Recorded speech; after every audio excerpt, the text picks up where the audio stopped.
I don't know. I don't know. Yeah, I don't know.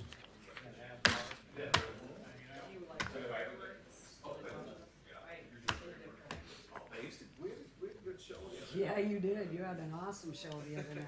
That Did you was, see on the Edge page where I posted the video of the finale? Hello, sir. How are you? how was the street part of it? Pretty good. You know, a little light, but not, we gotta do a better job promoting. Well, my sister kept, You know what I mean? Like we had that 3x5 sign. So it was in 365, was it not? Just even like town people, you know, because if you're not on Facebook, you would have never known what was going on. So. yeah, even my sister's like, are they having fireworks tonight? She didn't even know. And she's on Facebook, but she didn't. Yeah, we should have put, last year we had like 3x5 signs up for a month and yeah. We'll get it. I talked to my brother, maybe you can rent one of the billboards. We need to find a place to put one of the electronic signs that has all the city little events on it. Yeah, it'd be nice to have. Yeah, wouldn't it? Yeah, wouldn't it? They got it Yeah. set to not turn off, but. Whether the library would let us place something there in front of their building that, Yeah, you would think, you know, even on their marquee, if they don't have anything important. yeah.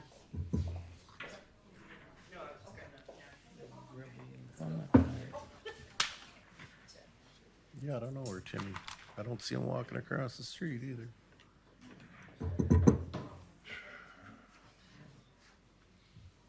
All right.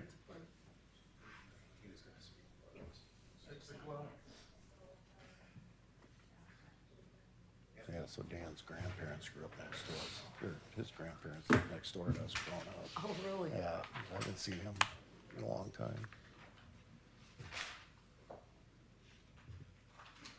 Oh, yeah, he was one of the guys that used to go through the tunnel and climb on the cliffs. That's one thing I've never. Oh, I did it, yeah.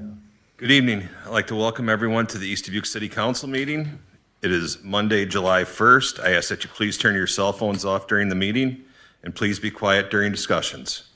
Please stand for the Pledge of Allegiance. I pledge allegiance to the flag of the United States of America and to the republic for which it stands, one nation, under God, indivisible, with liberty and justice for all.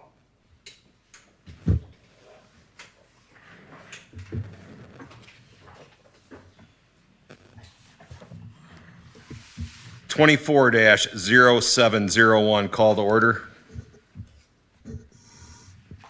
Belkin, Present. Bergmeyer, Here. Dagenhart, Here. Mayor Digman, Here. Fleur, Meyer, Here. Roby, Here. Attorney Hess, Present. and me. 24-0702, staff reports. City manager report. Thank you, Mayor. So obviously what's on people's minds is preparation for potential flooding. Wanted to go through a couple things that we've done. When I say we, I mean Tony and his team. So the 3rd Street ditch has been dug out past the railroad bridge. So when you see water collected there, what it means is that's where the dirt has been taken out, the sediment from probably 20 years built up in there has been taken out.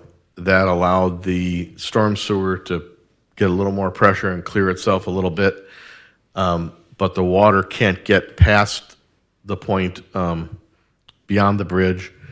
We found that what the DNR didn't realize when they were talking about clearing the ditch is that the further down there's breaker rock and concrete that's been put up against the large tube there, the 72-inch culvert. And so when we get down there, we can't go further, and the water is going to pool. But this will help us in a major event to help the water get through.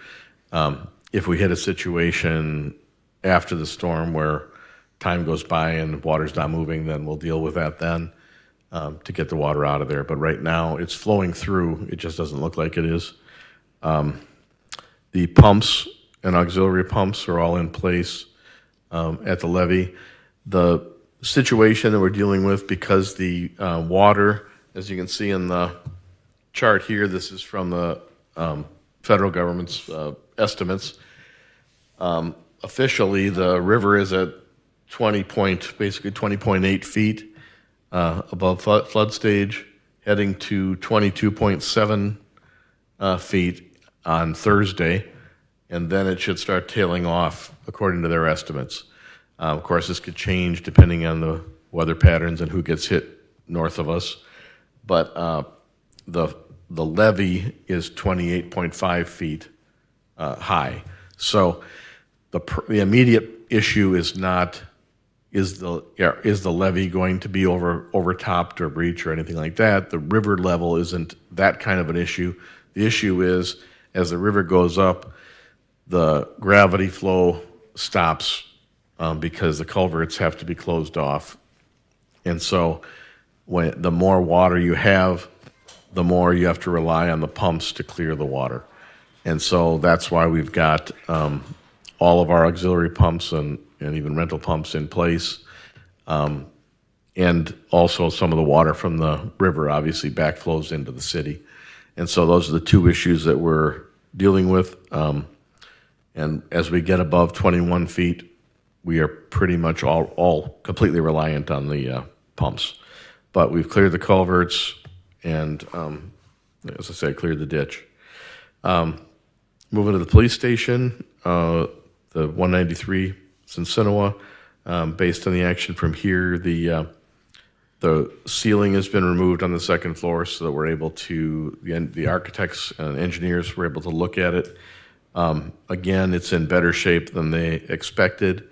The decking, when they replace the roof, a significant amount of decking will have to be replaced. You can't tell how much until they take the roof off. So we are ready to move forward getting estimates. We've got 3 companies that we're aware of. If anybody's got other ones, we can take them. But 3 companies that we're aware of that can give estimates.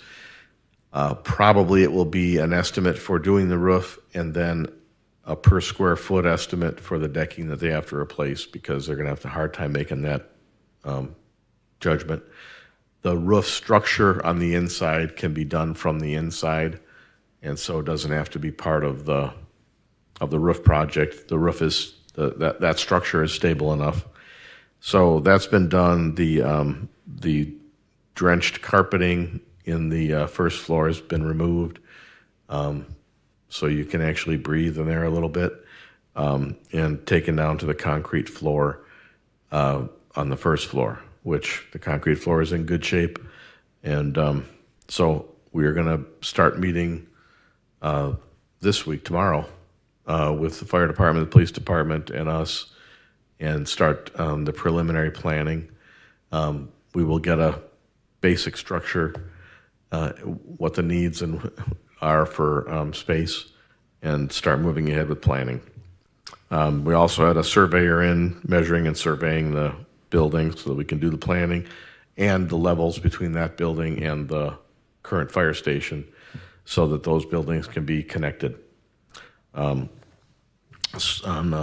stormwater, WHKS looked at the 3rd Street ditch, brought a structural engineer out, as well as Travis, who knows his stormwater. And as I kind of mentioned what the situation was on that the fix on that is going to be much more complicated, but we'll be getting a preliminary idea from the structural engineer. It may involve box culverts instead of the round culvert, but that's going to be whatever the fix is on that ditch, it's going to be a pretty major project because there are areas in there where the retaining wall is ready to collapse. And so it is something that needs to be dealt with sooner than later. So they rented a mini excavator, and I think that if you see the Public Works folks, give a big thank you. They did a really nice job working down there for 2 days, getting as far as they did. They can get a little further and do some more work, and we'll keep improving it as we can. Committees, Ordinance Committee met met this afternoon, just before this meeting. And in 2 weeks, we'd like to get a meeting together of the utilities and the development committees, or over the next 2 weeks, to get those committees running, because we've got some issues on utilities. We've got some places that we've identified that haven't been, some apartments that have, where the water's been put on on one unit instead of 2 units, things like that. People are not getting charged for their water, for their basic charge. And so got to deal with a couple issues like that. We also have people who want to work on their facades, and we need to get the facade program up and running. So I've already talked about the City Hall roof, and that's my report. All right, thank you. Tonight, I just want to throw out a few thank yous to the East Dubuque. We had the police department, Cody, for the fireworks, helping out, got the cars moved that we needed to get moved, helped me. They had the barricades up and they were kind of blowing away, so we went down and got some sandbags. But I'd like to give a shout out to the police department. Chief Heim in the fire department. Chief Heim went up and inspected the fireworks up on the hill. Public Works Department, I mean, they did a knockout job on everything. Basically, it was a total team effort to make the event such a success. And my next one, I'd like to say thank you to George Murphy and Murphy Construction. They donated the flagpole base and flag at the East Dubuque Cemetery in memory of Kenny and Mary Fleur. I'm not sure if anybody's been able to check that out, but thank you to George and Murphy Construction. That's all I have. Alderperson report. Belkin? Yeah, Mr. Mayor, talking about that flagpole, the Veterans Day, they did thank him very much for it. Also, they have a solar light on top of that pole, as you can see at the very top. That's what's up there. So we let that fly 24/7. One other thing, I had someone approach me about these play parks up in the areas around town, and particularly one up on Hill Street up there by us. They were wondering, and I took a look at it today, about bringing in some wood chips and see if we could get the Boy Scouts to spread them. I don't know if we could get through that gate with a truck. So that would mean you'd need a skid steer to get it in there, it's just a thought that they asked me about, and I said I would mention it. So whatever we can come up with. Absolutely. Okay, that's all I have, Mr. Talk Mayor. about that after. If you, What's that? if we can talk about that. Yeah. Find a solution. All right. Thank you. Bergmeyer? I have nothing this week, Mayor. Thank you. Dagenhart? I got a couple of things. I had some people call me and said it's the best fireworks we've ever had. And I had another person call me complaining about the noise. I'm telling you the truth. Sure. And I got one other thing, anything going on with that property on the flats what are we gonna do with that? Ankles. Hankel's property. Yeah, the estate is still open, but it's just been crickets in Throw a terms of lighter in there. dealing with the People ask property. me about that. How long are we gonna let it sit? I don't know what's going on. Nothing. I can double check again. I've reached out to Joe Knack's office and got no response, but I'll keep pressing. And I want to thank the city crew too for the job they did underneath that bridge. They moved a lot of stuff out of their dump trucks full. So that's all I have. All right. Thank you. Meyer? I don't have anything tonight. Thank you. Roby? Yeah. Who is Cone Cranes on our page 3 of our unpaid invoices? It says routine maintenance, and it was for like $15.90. Something down city. I don't know. City I've never seen it on our balance sheet, so I'll get back to you on that. I can't okay. place it off the top of my head. Okay. And then Usually, aren't they the elevator type. It's a crane company. I looked it up. It's a crane company, but I didn't know what we used it for. How do you spell It's Kone Cranes, Cranes. it? It is an elevator company. Yeah. So I think it's yeah. As to what they're, Maintenance. It says routine maintenance on it. We don't did have not it. ask Tony on that, so that's, but yeah, we can find out for you. I knew what that was, but I can't place it at the moment. I just wondered because I've never No. seen it. No, it's legitimate. Yeah, it was new to me too, but And then also on page 3, there is a bunch of visa charges again. so look, most of them are postal service. One is the this television, and another is we splurged, and I got a safety raincoat because I was out in a lot of different stuff in that downpour a few weeks ago, and Well, I understand so I those. got one of those. My question is, most times when you use a credit card, we have that 3% upcharge. Can we not set these up in POAs? Like Steve's Ace Hardware, Hendricks Feed, United States Postal Service. I mean, we've got 5 or 6 different charges from the United States Postal Office are right across the street. Can we not set something I'm up? not sure that there's any upcharge on the postal service. We can check on that. I'm not aware of an upcharge on the postal service. Most of them have them anymore because the company requires them because of, Yeah, most small businesses especially use it, but, so Amazon, Best Buy, and the postal service. I'm not positive about the postal service, but I don't believe any of those, charge.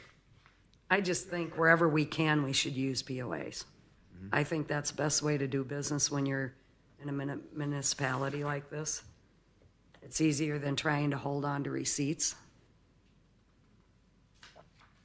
So some of them, vans, we probably, change that, and then, some of those just one-time things, but yeah, we can look at that.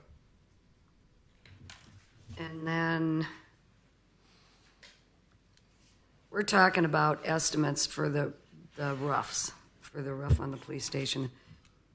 So we're doing estimates instead of bids. My question is, why? Because estimates can change at the end, bids can't, price-wise. Estimates are estimates, bids are bids. So why did we decide to go to estimates instead of bids? The estimate thing scares me. Yeah, no, the reason, particularly on the station roof, it was a recommendation from the architect engineer that if we did bids, they would have had to do plans for it.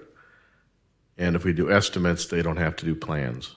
So we would have paid For plans. for planning for the roof to prepare for the bids, and we don't have to do that for the estimates. So it's, and the estimate is on the contractor to do their due diligence, and the bid, it's on us to do our due diligence. Okay. So how do we guarantee an estimate that the cost isn't going to go up at the end of the contract?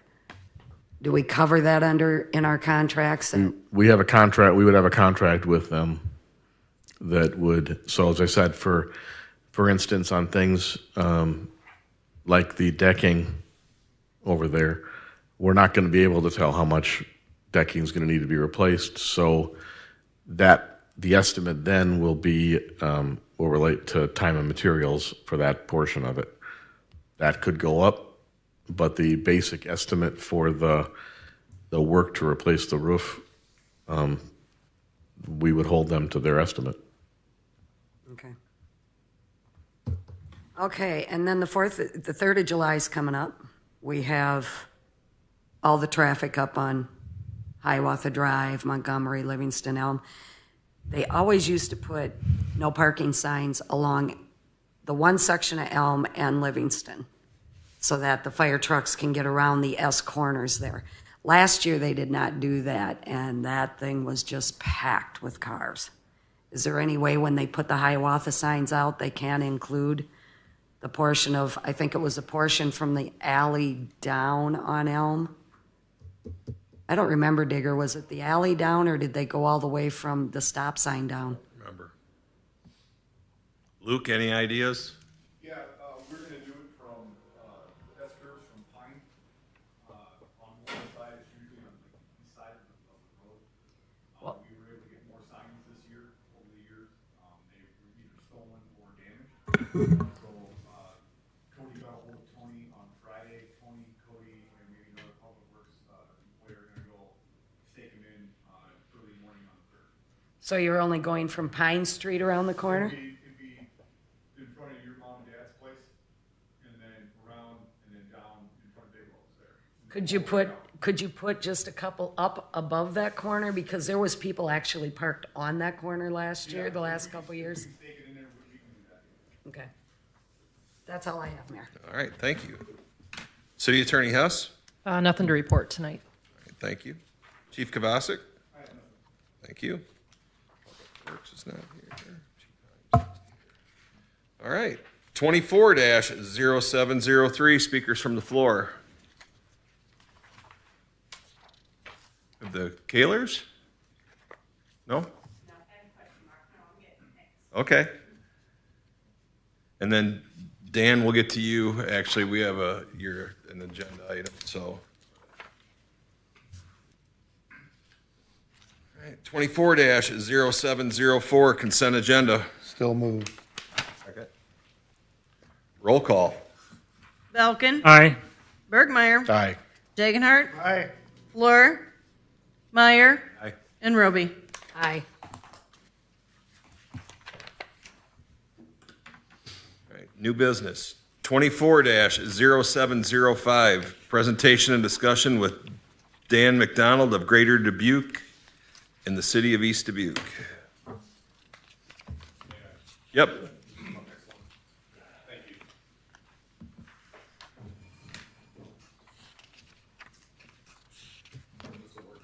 Is the light on?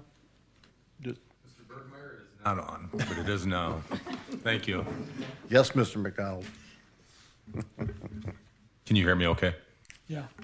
Well, first and foremost, as you can hear me, Mr. Mayor, members of the council, city manager Seitz, and city clerk, who always is so good to me when I ask to be on the agenda. I make a promise that I will not exceed 5 minutes, and you laugh every time, but I promise I'm going to try to be easy tonight. Look, my name is for the record, my name is Dan McDonald. I'm with Greater Dubuque Development, 900 Jackson Street in Dubuque, Iowa. And again, thank you for allowing me this time. Before I get started, I'm going to leave some items for you and talk briefly, because I know you have important business. But on a point of personal privilege, as I sat back there and I was listening to you folks talk about serious things like flooding, it reminded me of how important what you folks do. People don't understand how things just don't happen. There's planning involved, and my grandparents' house was up on top of that bluff. My father grew up here, and the last time there was a flood, I remember I was waiting on tables at Timmerman's. I put myself through Loris, and I remember the floods of the early 90s. This is a long way of saying I sat there and was reminded of you folks do things that sometimes people think just happen. So if you're having a crummy day, call me and I will remind you. It's very important. So thank you for your service. As noted, I'm with Greater Dubuque Development. You folks have been very good to us over the years. And so what I thought I would do, I just have a couple quick updates for you. The first one, and I'm going to leave materials with you, so I'm not bombarding you. There's no quiz here. But the first thing I'd like to share with you is that if you or any member of the council, any citizen of East Dubuque is available, they are personally invited to our annual meeting on Wednesday, July 17th at the Q Casino. It starts at 5:30. The good news is it's kind of a come and go as you please. There's no formal dinner, but there's going to be a ton of food, drinks, and there's going to be some really important updates on some things happening. That's just a week from this, or just a couple weeks away. There is no cost to attend. But I want you to know, if you don't have anything going, please bring whoever you like, and I think you'll find that there's going to be some pretty exciting news. So I'm going to leave these. I'll leave these behind tonight. And again, there's no cost to attend. It'll be the easiest part of your day if you can make it at 5:30. So just wanted to throw that out there. The second thing I wanted to do was make sure that, excuse me, can you hear me okay still? I sometimes feel like I'm not singing karaoke, but I could do it. You can pull that closer to you too, Dan. I just didn't want to break the merchandise. That's better. Thank you. The other thing I wanted to do too, because it's been a while, I used to have the chance to come and visit you folks. You would get stuck with me a couple times a year, and it's been a while. You know, the pandemic was an excuse for a lot of things, and we used to try to make a point to, no matter what, get on your agenda once or twice a year just to give you an update. Well, I wanted to come today and just say hello. We didn't forget you. And I also wanted to make sure you personally had a copy of our annual report. I think, again, if you have time and you're really bored, you can take a look. I'm being serious. There's some really good stuff in here. And I wanted to personally invite you to our meeting, give you a copy of this. There'll be some new information released at our meeting. And then I'm going to leave another piece for you, and I will answer questions if you have any. This region, including East Dubuque, when we say it's a region, you're one of our investors, and it truly is a tri-state area. I was talking to Councilman Bergmeyer. We have 2 staff people at Greater Dubuque who live in East Dubuque. We have folks who live in Farley, Bellevue. So it's not happy talk when we say it's a region. We have people who live in the tri-state area. And I can tell you the report, the numbers that you'll see when I leave this for you, is that we, all of us, are actually doing some amazing things as it pertains to jobs, housing, childcare, broadband. I mean, things that we weren't thinking about 10 years ago that all of a sudden have become important. And one of the ways I can best describe this was, and this I was personally involved with this, was a week ago, we have a whole staff that gives tours to people that are looking at moving to our region. And a week ago tomorrow, we had an individual that flew into Dubuque. This person is a talented healthcare exec. And when we picked the person up, we did a 2-hour tour of the region, and this person informed me, well, I just looked at a house in East Dubuque on Sunday, and I think I really like it. My point in telling you that is it's real. And so when we talk about how we move the needle and grow our population and keep, it's people that are willing to take a chance, come here for a job, they fall in love with the beauty, the recreation, and without again giving you happy talk, this person said, I found a house I believe that I'm going to buy in East Dubuque. So I'm just telling you, it's not the world on a platter, but that's what happens every day when we're working with folks and we're in economic development. So I'm trying to stick within that 5 minutes, Pam. So I have materials for you. I would very much like for any of you and your families or anybody you know to attend our annual meeting. And again, there's no cost to attend, and there's food and drink. And I thought I would just come over and reintroduce ourselves and say, hello, you're doing great work over here. And if you had any questions, I would entertain them. And otherwise, I'm so appreciative sitting in the cheap seats, listening to you talk about what you're doing, preparing for flooding, even though we don't like to do that. So that's all I got for you. And I think I stuck within 5 minutes. Do you have any questions that I could answer? I'd be more than happy to. Any questions? Thanks for coming. Yeah. Thank you. You're welcome. And I'll tell you what, it's like I said, I've got a little bit of street cred over here. All right, I'm going to say it. I was reminding Mr. Bergmeyer that when we were kids and my grandparents lived here, we weren't supposed to be climbing those bluffs or be in that tunnel. And allegedly, we might have done that. But I love this community, and it's always good to come back here. So I don't know how you want me to do this, but I can leave these materials here at this table or bring them up to you. Would that be okay? And best of luck to you. That flood chart's pretty eye-opening. So thank you. Thank You you. bet. Thanks, Dan. I hope that was the easiest part of your night. That couldn't have been the hardest part of your night, right? Sincerely, thank you. Thank you. And I'll You turn this bet. off then. You want the there you go. Thank you. All right. Thank you. Thank you. All right, 24-0706, I'm going to ask that we table this until the next meeting due to the fact that we didn't have all the information. Second. Roll call? Bergmeyer, Aye. Dagenhart. Aye. Meyer, Aye. Roby, Aye. and Belkin. Aye. 24-0707, discussion and possible action regarding sale of duplex at 339 to 341 Cincinnati Avenue in the city of East Dubuque. So first off, this old man got reminded. Sorry, I left my phone on. The Cone Crane was maintenance, service maintenance on the levee pumps and truck hoist at the shop. So when we were talking about the maintenance of the pumps and how we brought all those things up to speed, that was, if you haven't seen it before, it's probably because we're doing this maintenance now. Okay. So- Thank you. So I sent out this memo on the sale of the duplex. We got the appraisal done in December, which showed that the value of the place, if it was accessible, was $40,000, if it could be rehabilitated. So we put it up at an asking price of $40,000. The other thing the appraisal said was, if it can't be accessed and/or can't be rehabilitated, the cost of tearing it down would be approximately that $40,000. And if that was the case, then the value of the place is potentially zero. I am still a believer that rehabilitation is the way to go for someone buying that place. But we haven't gotten takers at the level we've been at. And by state law, we've got to be within 80% of the appraised value. Well, the appraised value, it does not have access currently. And so if someone was to make an offer on it with that, for a property that didn't have access, then the value of it is basically zero. And so I proposed new language for the sale of the property,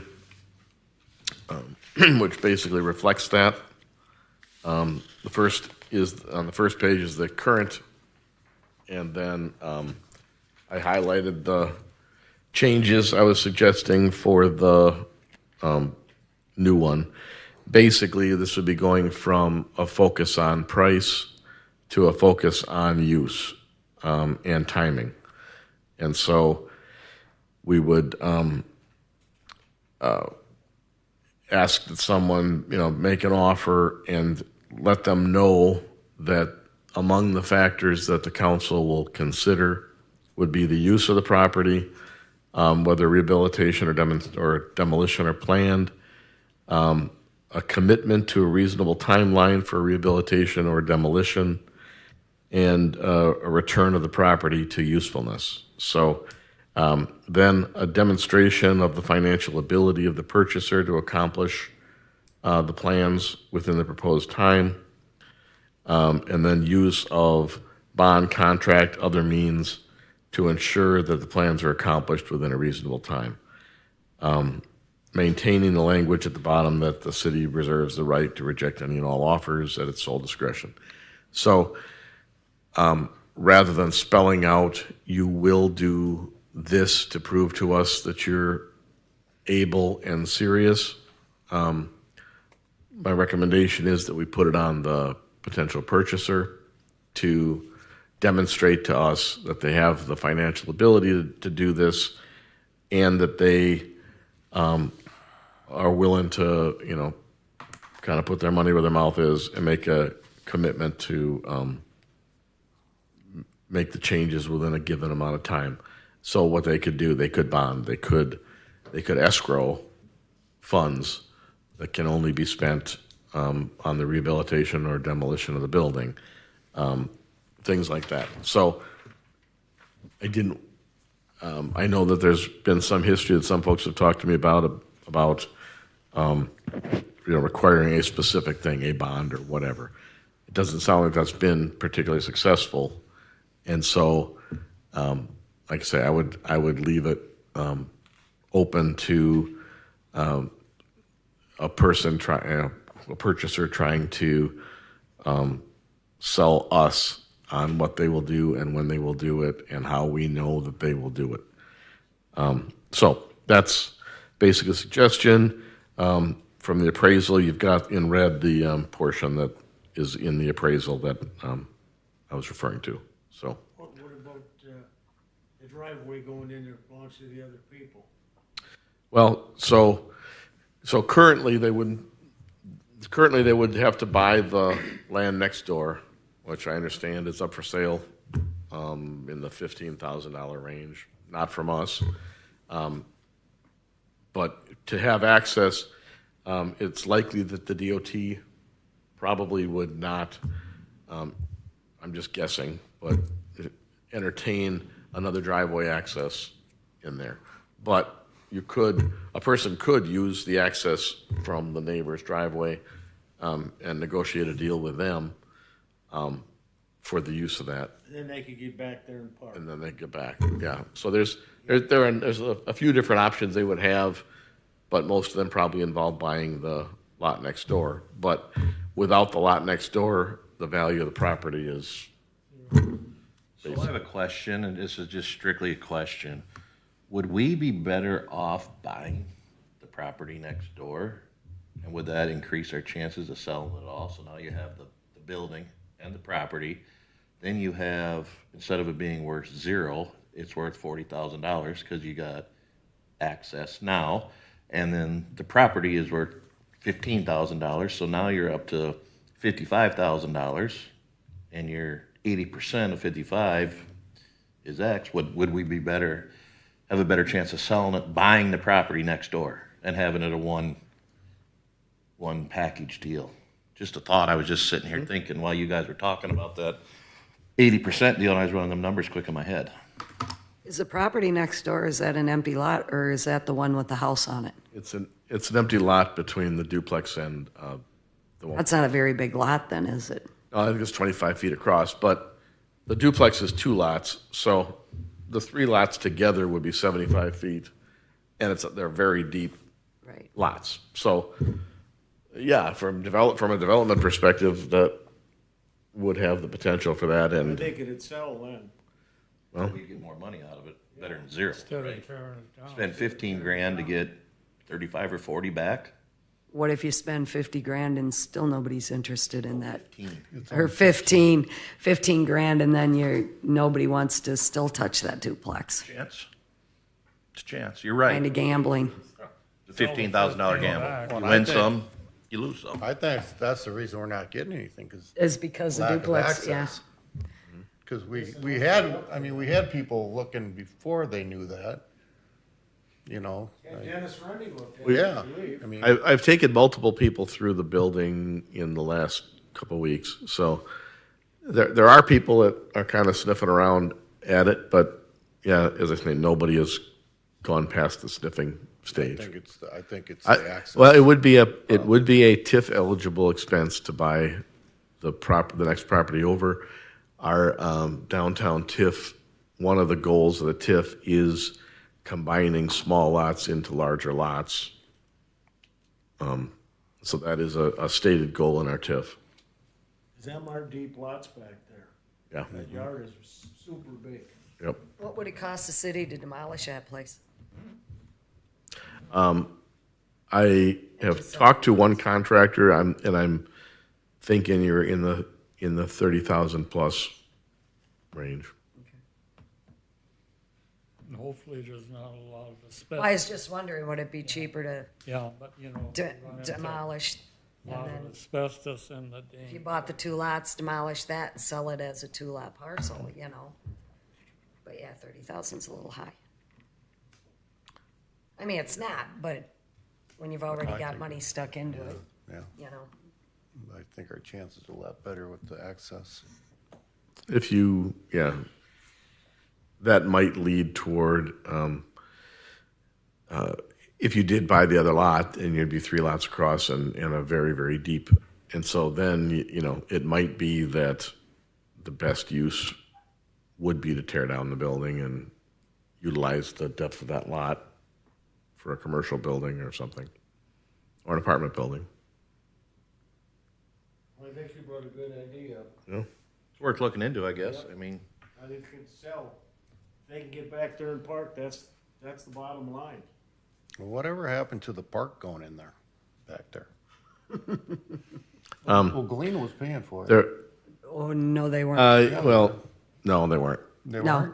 weren't? It was, Down in you were told that that was the case, that there was $100,000 available. And there was never, There was no And money the other available. part of this, Bob, years ago, when I was a kid, people could go up that back alley, the Captain Meriwether House, they could drive right in behind them houses at peace. Well, I remember.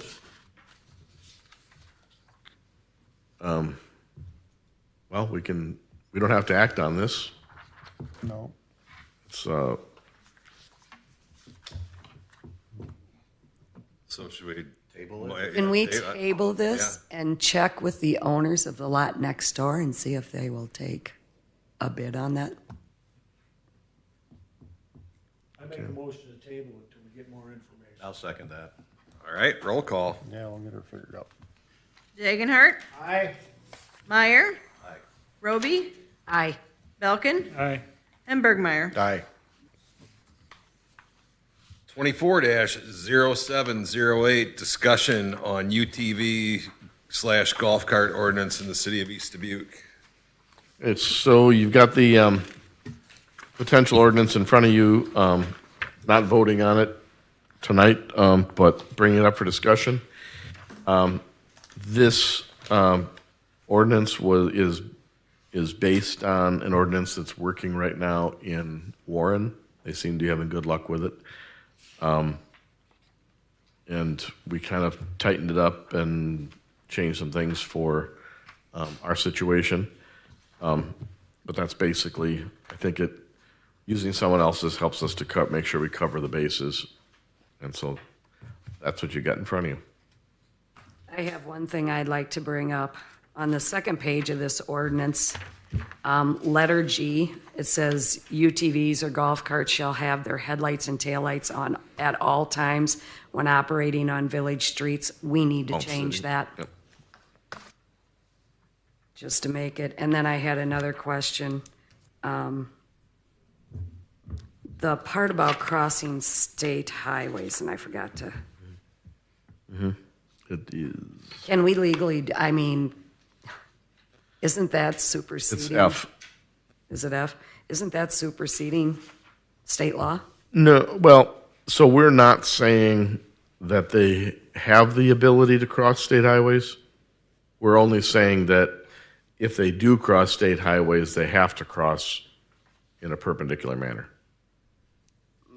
But like, We're not giving that, we're not saying you have the ability to cross a state highway. we're not saying you can be, that's my question is, are we saying that they can cross a state highway when it's illegal to ride on a state highway? And if we're doing that, does that give the city a liability factor? I don't If believe so. someone gets hit crossing or, Yeah, we can't, so first off, we can't supersede state law. So there's not a risk there of that. But second, I think people have to be aware of state law themselves too. That's not our responsibility. That is the state law, ain't it, that they gotta cross perpendicular? The question asked Luke. It's state law that you can't ride an ATV or UTV on any public roadway. State, federal, yeah, there's no crossing or nothing. You can't cross that at all? can't cross it at all, can't even drive it on the road. Okay. You guys can pass an I ordinance, didn't, you guys can pass an ordinance where they can drive within the city, but if they wanna cross like Highway 20. and it's Can't legal, do it. If he sees them, they can run him a ticket, even though it's legal in the confinements of the city limits. They cross 35, trooper deputy sees them, we see them. If you guys want us to write that, we can write that. They can write it, they can go to jail, they can get tickets. All anything state or federal.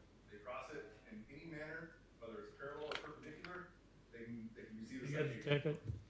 So, technically, isn't Cincinnati here a state highway? No, it was commissioned. It has to be. I know at one time I thought they considered that. Okay. So my read of this was that crossing a state highway in a non-perpendicular manner would subject you to the regulation in this ordinance. So if you don't follow the provisions of this ordinance, then you are not in compliance with this ordinance, and there are provisions in here for losing your permit and being fined. And so I would say that it's actually an addition to the state law. The state law says we're silent on the state law, but we're saying if you don't do this, then you are not in compliance with this ordinance. And if you're not in compliance with this ordinance, then you can lose your permit or you can be fined per the ordinance. I'm just wondering, because it's against state law to ride on a highway, we are now in our ordinance giving them permission to cross a state highway. And I'm saying no, we're not giving them permission to cross the state highway. We are saying that if you cross, for instance, if you drive down Highway 20, not only are you subject to the state to get a ticket based on the state law, but you're subject to losing your permit from the city. So you are subject to an additional penalty for not complying with this. So it's actually, instead of saying, if somebody drove down the state highway, they get a ticket for driving down the state highway. But they wouldn't necessarily not be out of compliance. I mean, technically they'd be out of compliance with this because this says you have to follow state law.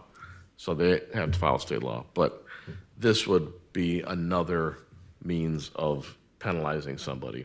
We're basically saying we're giving them permission to cross the highway, and Luke's guys are not going to ticket them. That's the way I read it.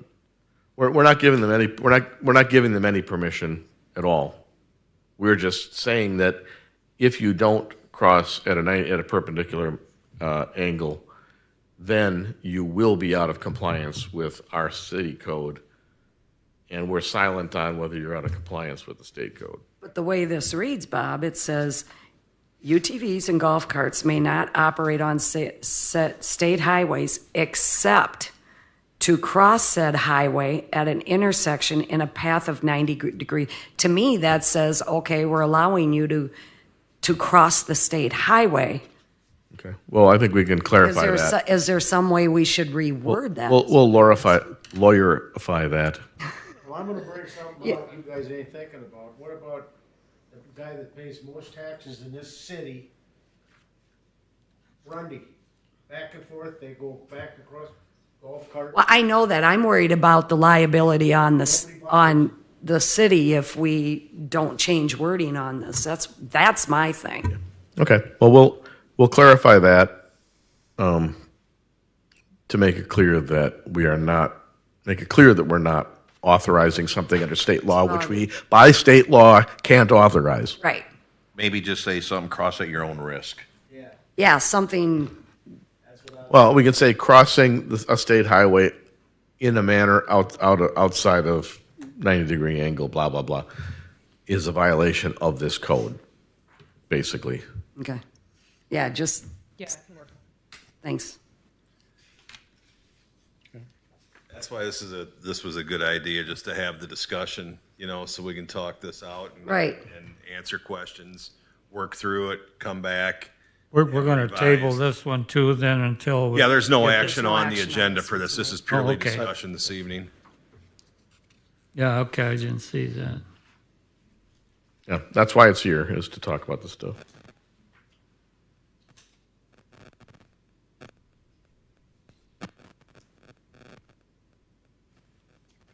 We got an executive session tonight.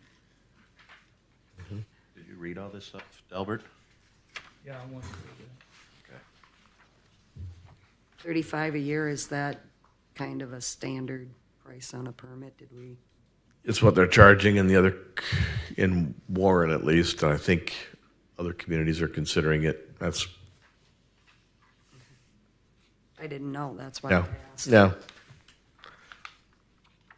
I think it's not intended to be a profit center, but that should cover the cost of our inspection of the vehicles and things like that.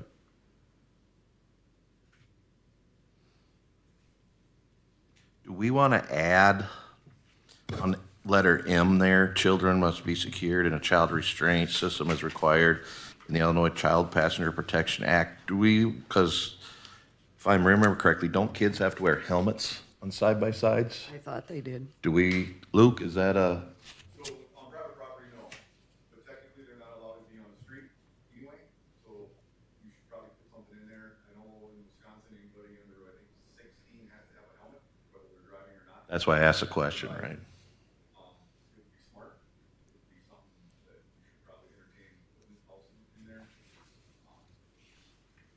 Booster seats, car seats, things like that, if they're gonna go into side by side. Well, that's all, yeah. So we reference state law for that on the, Okay, so that's in, So add. As far as the helmets restraint. For anybody under, what, 16, like, is the helmets in the state law or just the child restraint? I don't believe helmets, I'm not sure the helmets are in the child restraint because this is, What I would do in this situation, and it's totally up to you guys, is I would probably cap it on a CC. Like if you have a golf cart and it only outputs so much CCs, then you don't need a helmet. But if you're driving around a side-by-side Polaris Turbo, 4-seater, 1,000 CCs, then yeah, I mean, children, kids need to be restrained. But golf cart, you kind of put an age limit, whatever you guys decide, 10 and above, can be on a golf cart, driving a golf cart by themselves, you know, or a parent, or a legal guardian with a valid driver's license, something along those lines. no one's allowed to drive on the roads without, it's under 18, so, with a valid driver's license, so. Yeah.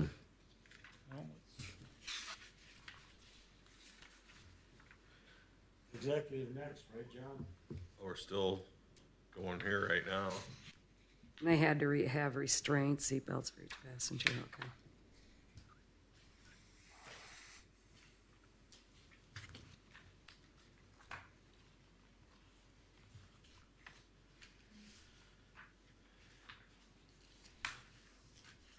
What is number 10, red reflector warning device, front and rear? What are we, flashing? Flashing red lights. What is that, Bob? On the, underneath the required equipment with Operation UTV golf carts. Number 10, red reflector Oh, warning device. it would be like this, basically it's the same, I think, it would be like the slow-moving vehicle Slow-moving signs. You've vehicle. got to reflectors. Okay. But really, you've also got to have lights front and rear that can be seen 500 feet, so.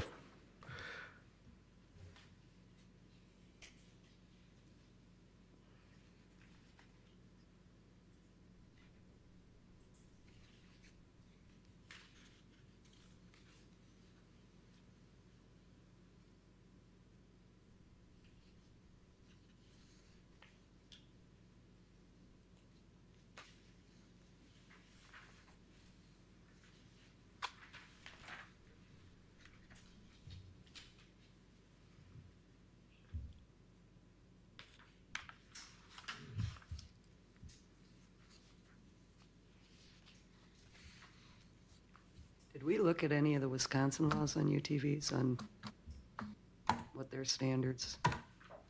I did not. I don't do any of this recreational stuff, so I have, I think Wisconsin's a Wild West compared to yeah, I know. Is there statutes in Illinois on UTV, ATV guys, golf cart stuff? I think, like, as Luke says, it's just as no. Yeah.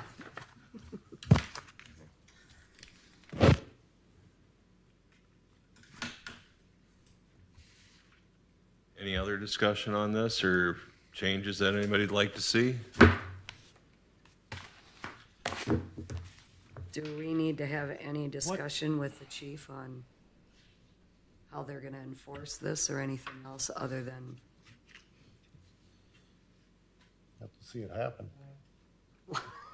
I have a question. I have a serious question. We have on here that you're not going to allow only 18-year-olds and older. But if you're 16-year-old, you can drive a car, but you can't drive a UTV. Do we want to maybe, if you drive a car at 16, you can drive a UTV at 16, I would hope. I mean, can we do that in our ordinance or no? No reason we can't, I don't think. I mean, if a kid's 16 years old and he can drive a car, he should be able to drive a side-by-side or a golf cart downtown. Just my opinion. Makes sense.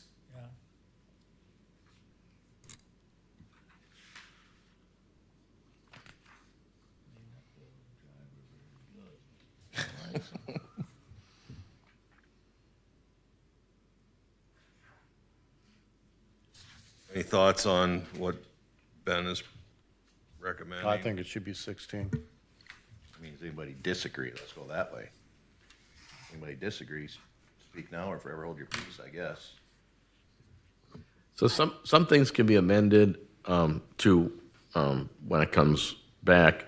You know, like the language on the crossing of State Highway will have to be crafted and put in here. But you can certainly debate ages and helmets and things like that too next time. All right. All right, anything else? We will move forward. So this gets, make sure I understand, so this is just getting tabled, and then next week it'll be, or next meeting it'll be on the agenda, and then It'll be an action item. we voted in, or? It's not tabled because it's just up for discussion. Yeah, this was just Couldn't vote on it tonight. discussion today, so then the next meeting it'll come up. We'll make some of the changes and bring it back up. 24-0709, executive session. So moved. Second. Roll call. Meyer, Aye. Roby, aye. Belkin, Aye. Bergmeyer, All right.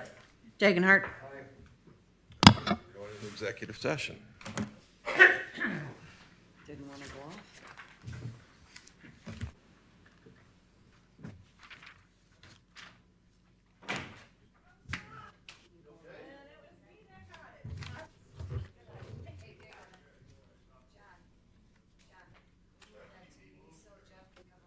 Or do you just, I can move the chairs, you could sneak through this way. Here, I'll just move the chairs. Let me move the chairs.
Instant, maybe we should keep it at 18. No, you can't, I wouldn't, I mean,